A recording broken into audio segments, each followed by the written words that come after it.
I wish to thank Prime Minister and Minister of Public Enterprises of the Kingdom of Tonga for the statement just made. I now give the floor to the distinguished representative of Antigua and Barbuda to introduce an address by head of government. Thank you, Mr. Vice President, Excellencies, colleagues. It's my distinct honor to introduce the pre-recorded statement by the Right Honorable Dr. Gaston Alfonso Brown, Prime Minister of Antigua and Barbuda. Prime Minister Brown, please. Excellencies, 75 years ago in 1945, the colonial domination of much of the world's peoples defined the successful development chances of the oppressed. The dismantling of colonial rule, carried out by the law-making capability of the United Nations General Assembly, engineered a new system and designed a far better future with greater probability of success for the downtrodden. My own island country, a colony created in 1634 and freed almost 350 years later in 1981, owes its independence and sovereignty to the United Nations Resolution 1514 of 1960 and the struggles of its people.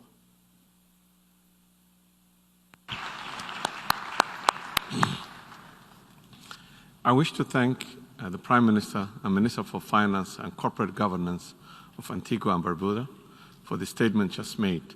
I now give the floor to the distinguished representative of Vietnam to introduce an address by head of government. Mr. Vice President, I have the honor to introduce the pre-recorded statement of His Excellency Nguyen Xuan Phuc, Prime Minister of the Socialist Republic of Vietnam. Ladies and gentlemen, we're celebrating the 75th anniversary of the UN at an extraordinary time. Our pride for the growth of the UN is commingled with anxiousness as instability and pandemic are rampaging our planet. In the past 75 years, no world wars have come to pass. Peace, cooperation, and friendship have been thriving. Poverty and diseases have been on the retreat, and the life of humankind has been changing for the better. These immense achievements would not have been possible without the fundamental principles of the UN Charter and the UN itself as the center for harmonizing the actions of nations. The world today is faced with unprecedented challenges. The COVID-19 pandemic, together with instabilities, conflicts, great power competition, power politics, and climate change, are threatening the sustainable peace and development of nations.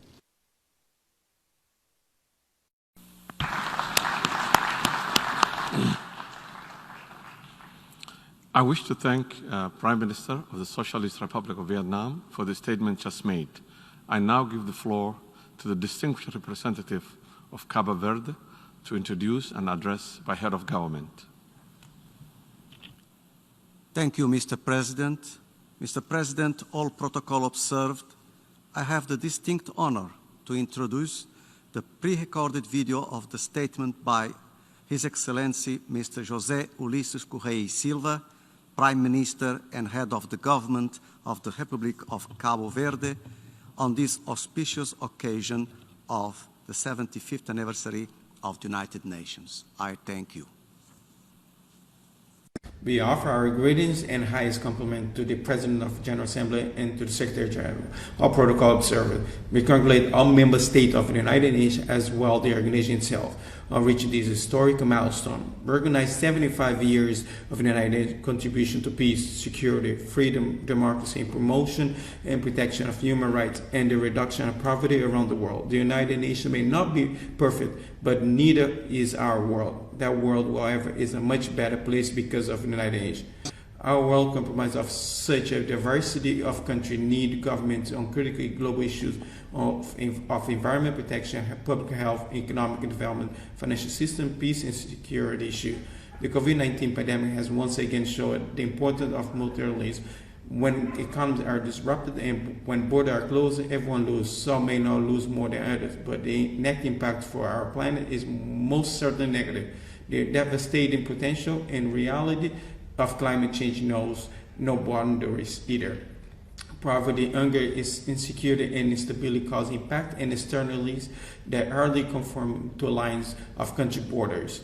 In this context, Cabo Verde welcomes the adopted declaration, which symbolizes the criticality of this moment. We affirm the commitment to multilateralism and offers a vision for the future and the role of the United Nations. The COVID-19 crisis we are all experiencing should not confine the ambition of sustainable development to Agenda 2030. However, it imposes a strong additional challenge of a common pandemic without leaving any country behind, and relaunching the world economy without linkage or shared responsibility for the health of developed nations. Once again, this is the moment when the instrument of multilateral intergovernmental action in the context of truly global gain are essential to converge solution and good decision making. Cabo Verde is a member state that attach multilateralism the greatest relevance, not only as a principle, but also a network space for engagement. We fully participated and engaged in the concert of nations. Our commitment has been constant, consistent, and current, and so it will continue to be. Thank you.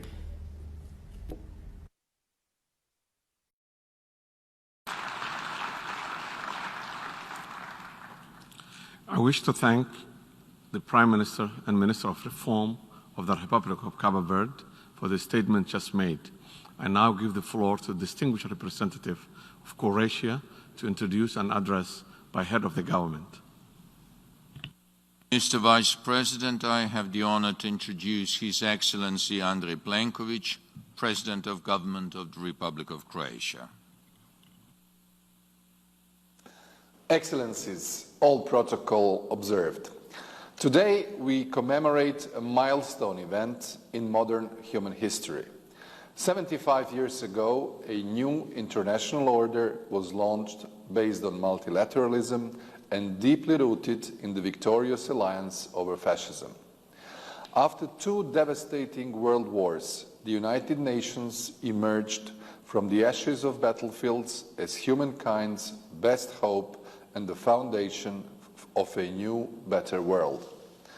The supreme ideal of the United Nations to achieve a just and lasting peace for the suffering humanity, as United States President Truman inspirationally stated at the San Francisco Conference in 1945.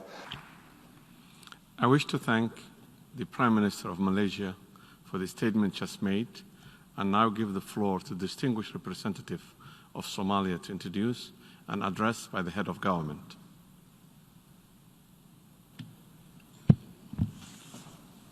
Thank you, Mr. Vice President. I have the great honor to introduce the pre-recorded statement by His Excellency Mahdi Mohamed Guled, the Acting Prime Minister of the Federal Republic of Somalia, on this occasion of the 75th anniversary of the United Nations. Thank you. Mr. President, Excellencies, on this 75th anniversary of the United Nations, I congratulate you, Mr. President, for the well-deserved election. I also congratulate ourselves, the membership of the UN, for the tremendous achievements, progress, and the remarkable strides we have collectively made over the past 3/4 of a century. 75 years since the Charter of the UN was established, most nations of the world are enjoying freedom and progress. The UN has largely served as the independent organization developing and standing for international norms and law. The importance of the UN mission and the interdependence of the world has been brought home even more before the COVID-19 pandemic and the realities of the climate emergency that we are all living today. These two global challenges and many more, including the dehumanizing poverty, conflict, and instability that many countries, including Somalia, face, affirm that no country is an island, but that we are all interconnected. In Somalia, with the support of the international partners and the UN, we have made significant gains towards peace, security, and sustainable development. However, 3 decades of conflict and political instability need more solidarity and support. The climate change crisis affecting Somalia and everywhere, with frequent droughts, famine sometimes, floods, loss of livelihoods, and the displacement of millions, continue to demand joint action, partnership, and commitment to leaving no one behind. As we celebrate 75th birthday of the UN, it's a good time to renew our common aspirations and forge together the bright future we all want. A future without poverty, without conflict, and a future of sustainability. A future where development and human rights are promoted and supported for global peace and security.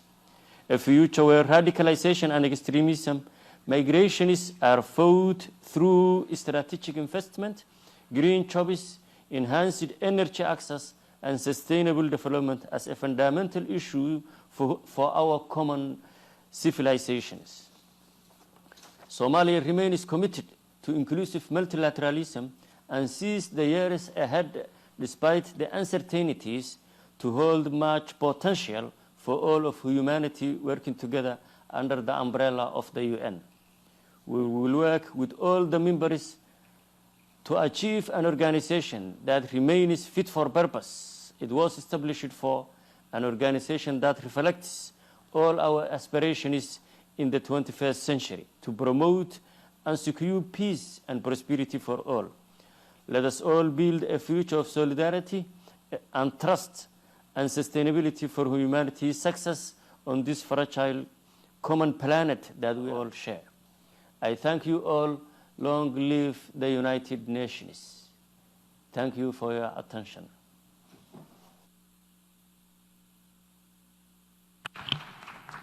I wish to thank the Acting Prime Minister of the Federal Republic of Somalia for this statement just made, and now give the floor to the distinguished representative of Oman to introduce an address by the Chairman of the State Council.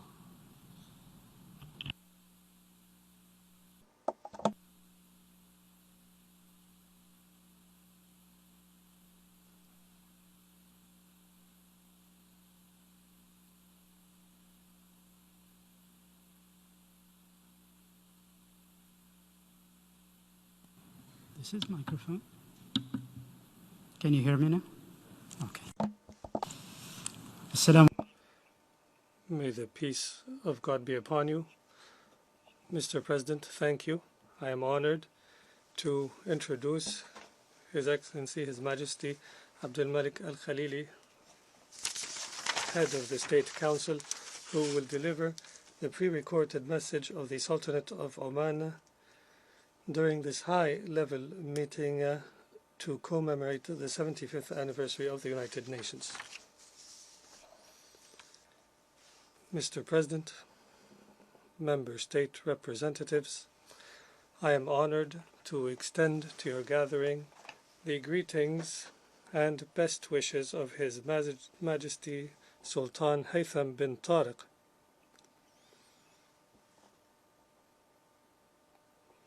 The Sultanate of Oman joins you in celebrating the 75th anniversary of the United Nations. We highly value our strategic partnership with the United Nations and reiterate our continued support for this partnership